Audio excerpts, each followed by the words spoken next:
Aujourd'hui, nous sommes le 19 octobre et c'est un jour anniversaire d'une grande bataille qui a eu lieu aux États-Unis.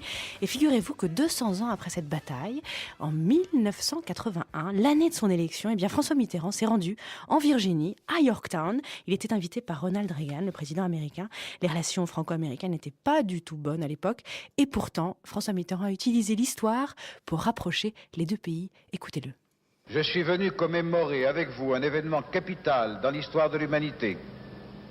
Celui de la naissance d'une nation, la vôtre. Celui de la naissance d'une pensée et d'un projet politique originaux, les nôtres, à vous comme à nous.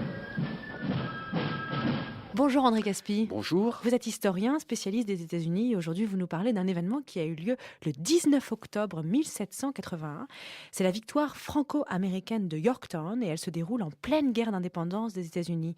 La France et les États-Unis unis contre la Grande-Bretagne. Est-ce que vous pouvez nous raconter un peu les pourtours de cette grande bataille ? Volontiers. Yorktown se trouve en Virginie, tout près de la baie de la Chesapeake, c'est-à-dire sur la côte atlantique. Nous sommes en 1781. La guerre d'indépendance que les colons américains ont déclenchée contre la métropole britannique remonte à 1775. Les colons ont proclamé leur indépendance une année plus tard, le 4 juillet 1776. Ils font la guerre à la métropole. La métropole a dépêché sur place des mercenaires. Mais il est évident que ces mercenaires sont des soldats professionnels. Des Britanniques ? Ce sont non pas des Britanniques, la plupart du temps ce sont des mercenaires d'origine allemande, ce sont des Hessois. Tiens. Et ces mercenaires mènent la vie dure aux anciens colons, à ceux qui sont devenus les Américains sous le commandement du général Washington. En 1778, coup de théâtre. La France entre en guerre. Elle entre en guerre contre l'Angleterre parce que l'Angleterre, c'est son ennemi traditionnel. Et elle soutient les insurgents américains.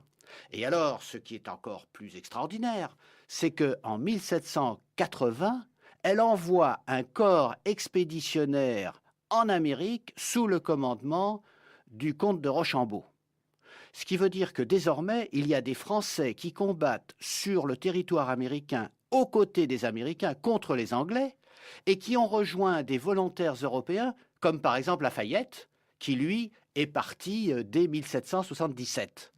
Et en 1781, pour la première fois, ces soldats français se joignent aux soldats américains, qui se joignent eux-mêmes aux combattants volontaires de Lafayette pour essayer d'arrêter la progression du général Cornwallis, qui lui commande les troupes britanniques. Et la rencontre se fait à Yorktown. Et le 19 octobre, c'est la victoire. Et le 19 octobre, en effet, c'est la victoire, c'est-à-dire que le général Cornwallis se rend. Il se rend parce que il est défait sur le champ de bataille, mais il se rend aussi parce qu'il y a une flotte française, la flotte de Grasse, qui ferme la baie de Chesapeake et qui empêche l'arrivée des renforts pour les Anglais. Et les Anglais défilent devant le général Washington, jettent leur drapeau à ses pieds en signe de reddition, et pendant ce temps-là, la musique militaire joue un air dont le titre dit tout ce qui se passe, le monde est sans dessus dessous. Mais alors, ça veut dire que le soutien stratégique de la France, le soutien militaire de la France pour cette bataille, il est décisif ? Ce soutien de la France est décisif parce que dès 1781, l'Angleterre a compris qu'elle a perdu la guerre d'indépendance. Elle peut commencer à entrer en négociation avec les Américains et cela se terminera par les traités de 1783. Les États-Unis, enfin, sont indépendants. Merci André Caspi. Merci.